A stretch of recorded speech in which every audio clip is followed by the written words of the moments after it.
This show is part of the Darkmoor Podcast Network. To join our community Discord or see more content from our members, visit darkmoorpodcasts.com.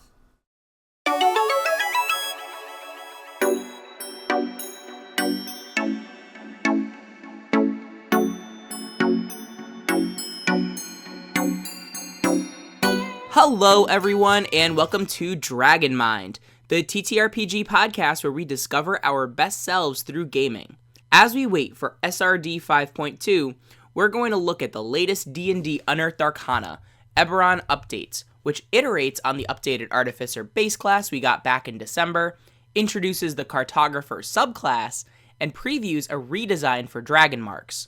If you want to contact me directly, you can message me in the Darkmoor Podcast community Discord or email me at dragonmindpodcast@gmail.com, all linked in the description below. Back in December, we got a new UA previewing a revised Artificer, the only published 5e base class not offered in the 2024 Player's Handbook. The redesign was met with mixed reception, with the biggest criticism I saw being that at level 6, Artificers could create any uncommon armor, weapon, or wand, so long as it wasn't cursed. While by itself this may not seem like a problem, the 2024 Dungeon Master's Guide has a new uncommon weapon and armor option that allows you to store spells in it. Having listened to some community members rattle off examples of how this could go wrong, let's just say I understand how this could get out of hand. When this new UA was dropped and I opened it up for the first time, this was the first detail I looked for, and thankfully it looks like it's been removed. At level 11, Artificers can still create uncommon wondrous items, but the enspelled weapons and armor options are no longer available. Overall, the changes to the Artificer base class are small tweaks that may end up making huge differences, depending on your table's playstyle. Magical Tinkering has been changed to Tinker's Magic, and it automatically gives Artificers the Mending cantrip. Flavor-wise, I'm still personally not a fan of Artificer features, allowing you to just poof objects into existence rather than actually making them, but in the grand scheme of things, this is a nitpick.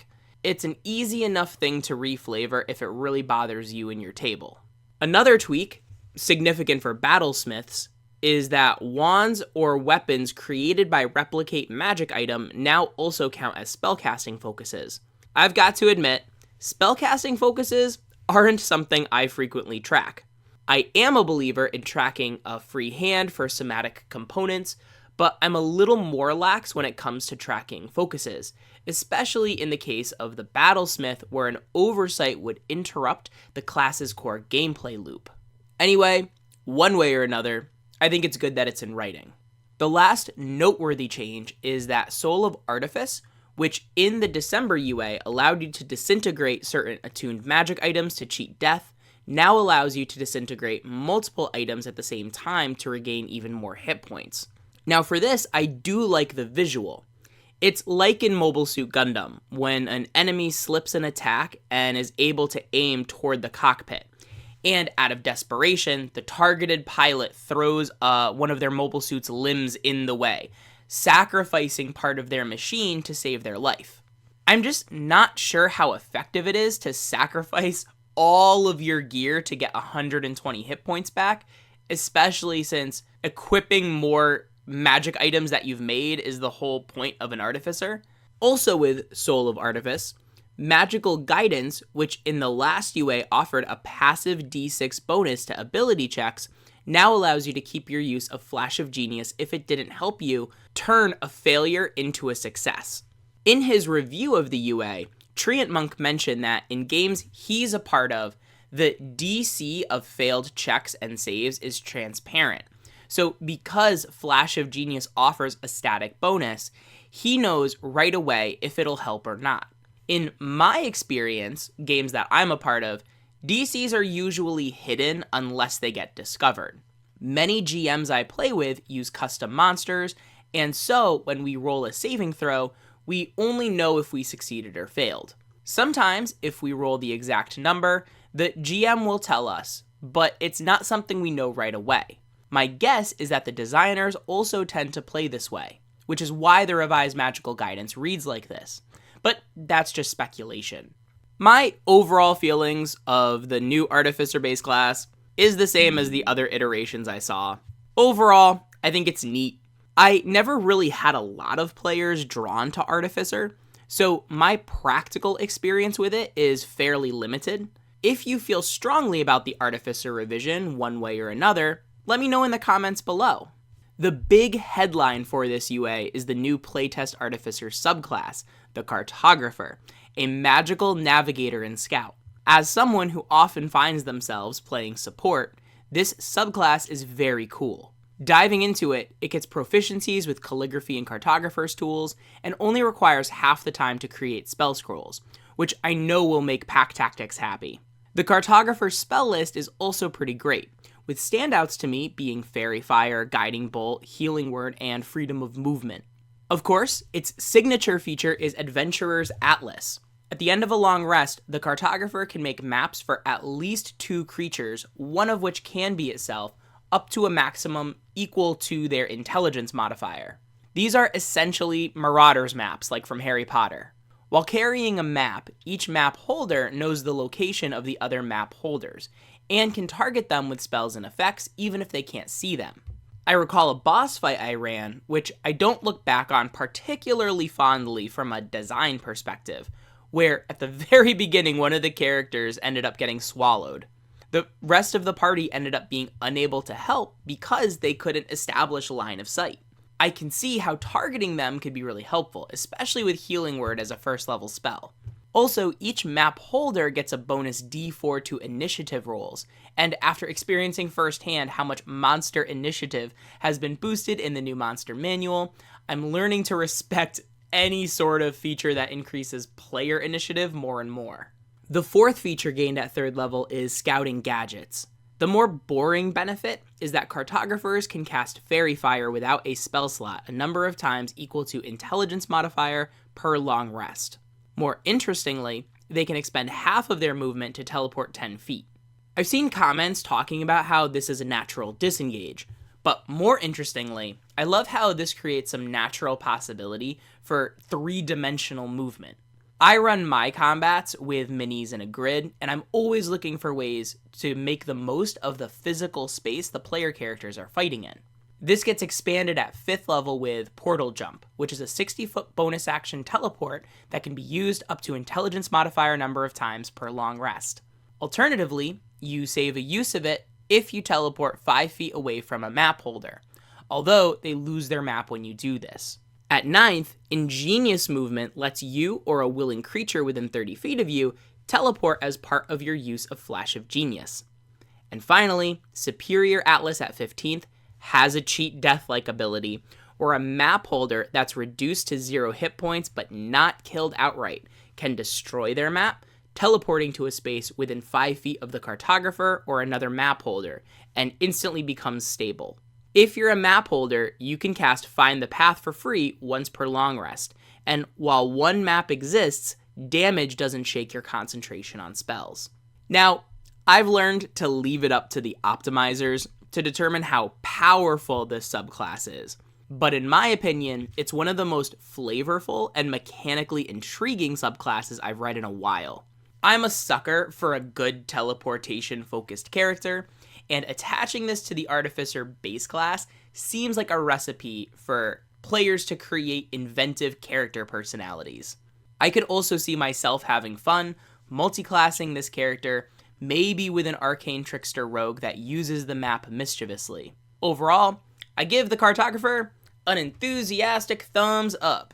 Now, the last half of this document is the newly redesigned Dragonmark feats. Having started my D&D obsession in earnest with 5th edition, my only mechanical exposure to dragon marks is what was presented in Rising from the Last War, where dragon marks were a sub-race option as opposed to a feat. Apparently, according to the Eberron wiki, dragon marks were originally released in 3.5 as a set of feats more similarly to how they're treated here. Right off the bat, I really like this change. I always felt the original implementation of sub-race alternatives was awkward. Because sub-races were balanced differently, it meant that dragon marks felt like they varied in power from species to species.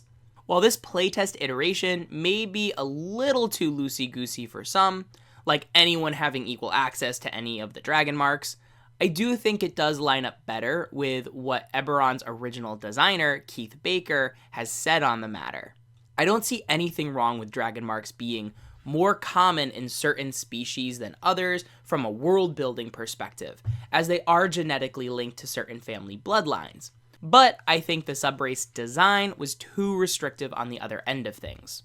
What I do love is that each of the dragon mark feats specifically cites the Eberron campaign setting as a prerequisite for selection. To dredge up an old wound, the real outrage for the Silvery Barbs spell in Curriculum of Chaos wasn't that it was overpowered, but that the assumption that many players had was that because it was printed, they automatically had permission to use it in any campaign. Although we're kind of comparing apples to oranges, because dragon marks are feats and Silvery Barbs is a spell, I think having more explicit notes identifying the appropriate context for certain player options helps prevent some unnecessary friction in a group. As with any long list of feats, some are going to be more powerful than others. Although any character of any class can take them, spellcasters are going to get a bonus prepared spell list, similar to a Warlock Patron or Cleric Domain. Again, the optimizers are going to have their very educated opinion on what the best feats are, but in terms of like the origin dragon mark feats, the ones that stand out to me are the Aberrant Dragon Mark, the Mark of Healing, the Mark of Passage, and the Mark of Storm. A quick look at their spell lists shows some pretty reliable spells that are great to have in general or emergency situations. That being said, even among the weaker dragon marks, this seems like a neat way to create a well-rounded character. I've found the spellcasting characters I look back on most fondly have a mix of reliable and situational options, and that my favorite moments are when the perfect time came to use a situational spell. Mark of Finding or Mark of Handling may not be my go-to options, but I could see them used to create a really interesting three-dimensional character. Now, similar to feat design from Shadow of the Dragon Queen, the Origin Dragon Mark feats can be upgraded with level 4 general feats, with each dragon mark having a quote-unquote greater version. These feats are decent and help round out Origin feats I may have looked on less fondly on my first read-through. To me, the most interesting element they add is the ability to modify spells gained from the Origin feat.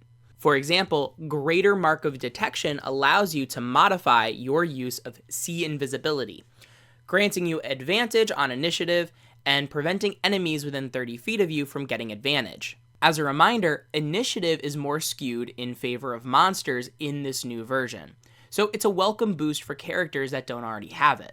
Greater Mark of Finding allows you to prevent the target of Hunter's Mark from benefiting from the invisible condition. Another example of how the new hiding rules clean up some of 2014's rules clunkiness. The last feat in this UA is an epic boon, the Boon of Cyberus. In Eberron's original 3.5 version, the Cyberus Dragon Mark was only attained with the Heir of Cyberus Prestige class. Again, as someone who began with 5e, I had to look up what a Prestige class was. Please correct me in the comments if I'm getting this design lineage wrong.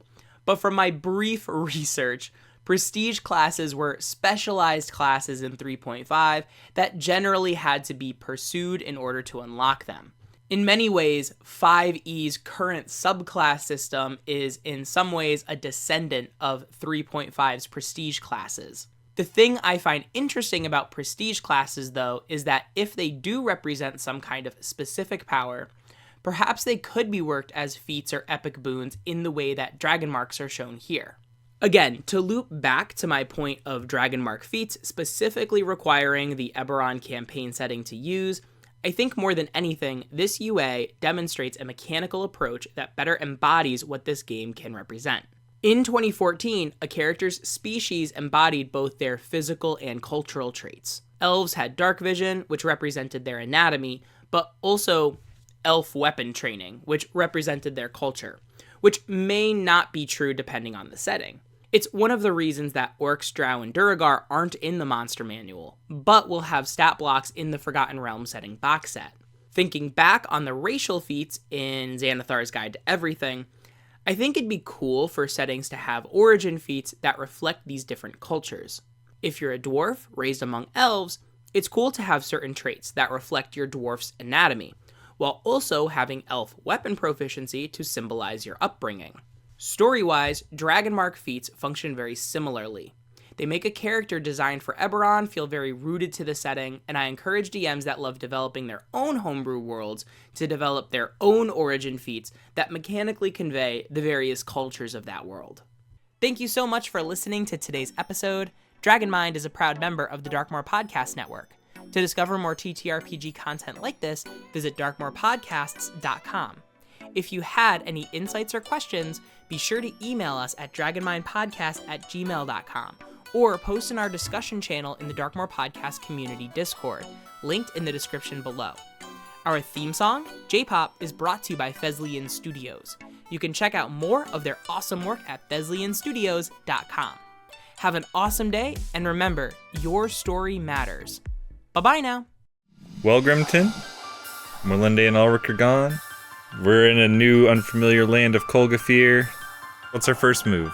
Polaris, I'm not too certain, but I did hear Fishbelly talking about something. Oh, yeah. With the Warlord's half-sister in a meeting. Yeah, that's about the only lead we have so far. We haven't been here long.